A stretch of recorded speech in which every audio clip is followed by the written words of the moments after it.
Hi, I'm Pox. I'm Regal. You're watching the Two Smart Guys show, where every week we bring you the latest and greatest in getting the most out of your electronics.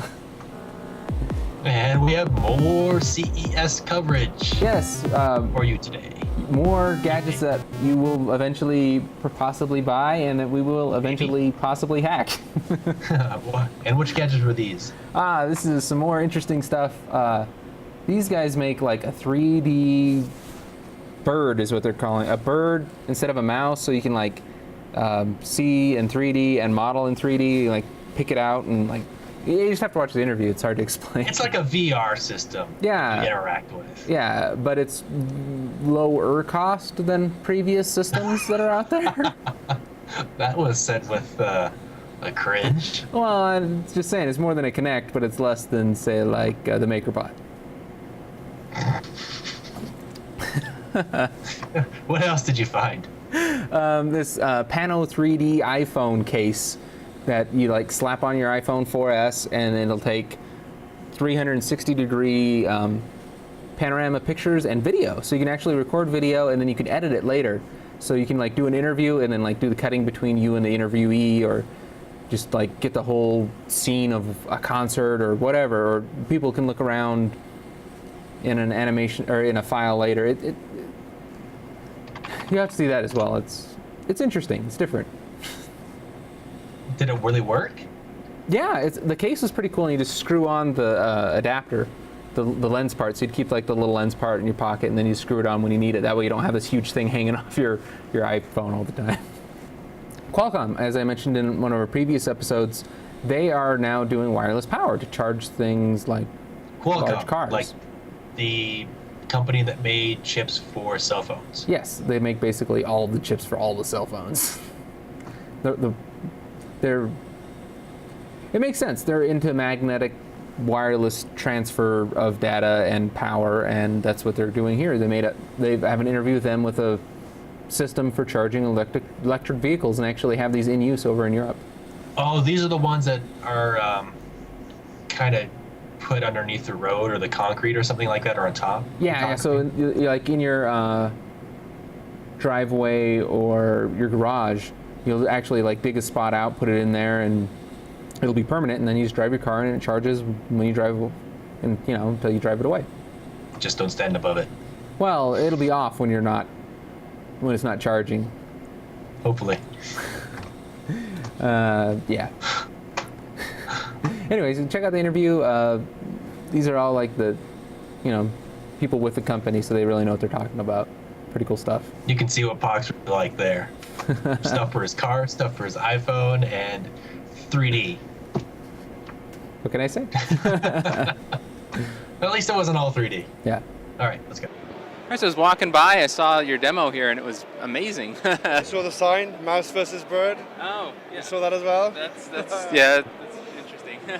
Leonardo, we're a small company. We're from Central Europe. We're a startup in Central Europe. We're based in Hungary, and we have invented our own interactive 3D virtual reality kit, which you've tried already, I guess. Yeah, I tried a demo of it. It's amazing. I mean, because you can really. The games as well, or just the modeling? I tried a game. That's what I tried, and it's pretty cool. And the modeling? I haven't tried the modeling. You're gonna try that as well, because that's what it's really there for.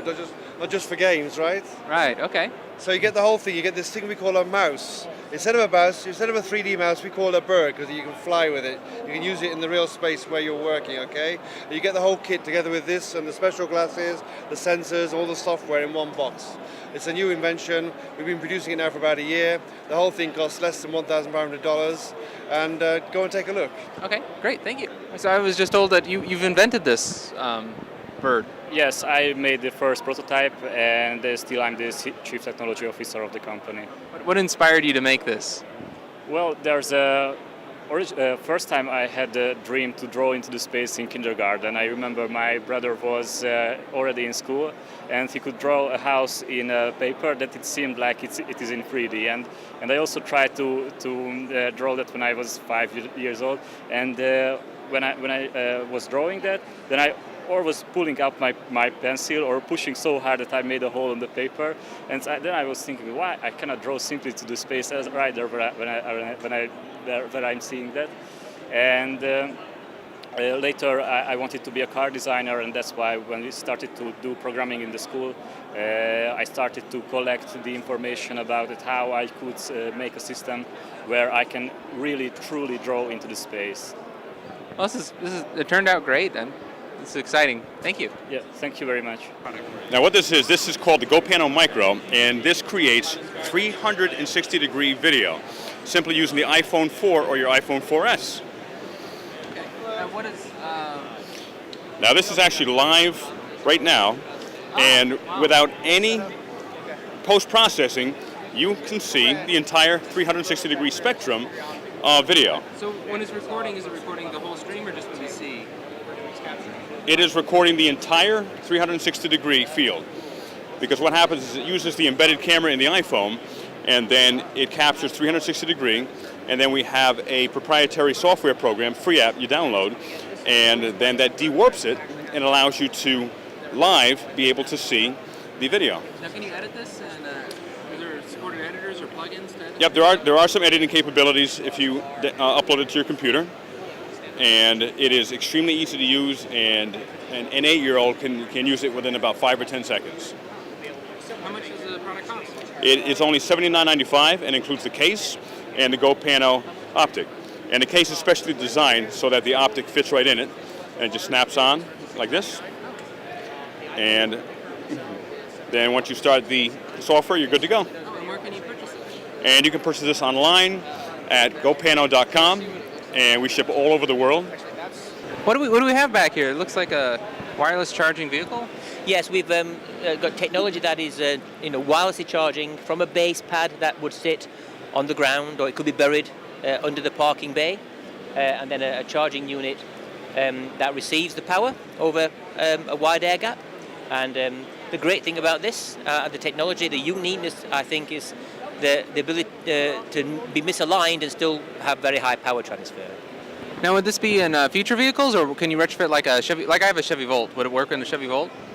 Well, at the moment we have a couple of Citroen C1s in the trial in the UK, and there is a Rolls-Royce Phantom electric vehicle with a 7 kilowatt version of this system that's been around now for about a year. This is a 3.3 kilowatt system normally, and then we also have a 20 kilowatt system that's going to go into a racing car in the next few weeks. So how does it compare to like a 220 plug-in charger? So if you've got a 3.3 kilowatt plug-in and a 3.3 kilowatt wireless, it's exactly the same. It's all about the amount of power you're transferring and the size of your battery. Is it safe? I mean, what if an animal crawls underneath it? Will they get it fried? So you have to build compliance in at the very, very beginning for this, and I'm sure there's companies out there that haven't thought about that. But with the Qualcomm is such a large company, we have the resources to think about that really early on. And talking about making sure that nothing goes underneath the car, whether it's a cat or some child looking for his ball. So that's an industry problem that we will be working with the industry to make sure that the system turns itself off in those type of situations. So it's an industry issue that we're all going to address and sort out. How soon will we be seeing this in the real world? So we think that you've got to get into the design cycle of the car companies. So we're talking to them now. We think that based on current discussions that it'll be about 2014 that you'll start to see this in production cars. But there may be a retrofit market established before then. Who knows? Great. Well, thank you. Okay. Thanks, Patrick. Thank you. Well, I hope you enjoyed the interviews at CES, and if you want to, just go to YouTube or twosmartguys.com/CES, and you can see all the different shows with all the interviews from this year's CES. And last year's too, probably. Yeah. A lot of CES. Yeah, last year's shows. You can just see all the technologies that are coming out or may not come out. You never know. A glimpse into the future that may be. And stay tuned for more of our shows at twosmartguys.com. We do new shows every Monday and live shows every Wednesday night at 8:30 Mountain Standard Time. And we have live chat, we interact, and it's a lot of fun. I've got a noisy keyboard that everybody hates. And you can follow me on Twitter. I'm at Walking Crow. We've got at Raggable. At Raggable. search for us on iTunes, and please leave some reviews. I want to see some reviews, even if you hate it. Go ahead and post that too. I hate this show. Reviews on what? iTunes, YouTube, Yeah, the wall. yeah, wherever, more. Can they mail you a letter? Yes, you can email me at pox@twosmartguys.com. You could, if you find my address, which isn't that hard to do, you could send me a physical letter. People have. Well, really? Yeah. Okay, yeah, that's another discussion. Anyway, see you guys next week. All right, bye, guys. This has been a Two Smart Guys production. That's just what they'll do. One of these days, these boots are gonna. Yes, you are. Gonna walk right on me. Thank you, ladies. Give them a round of applause. You know they're hot. It's hard to wear those shorts that early.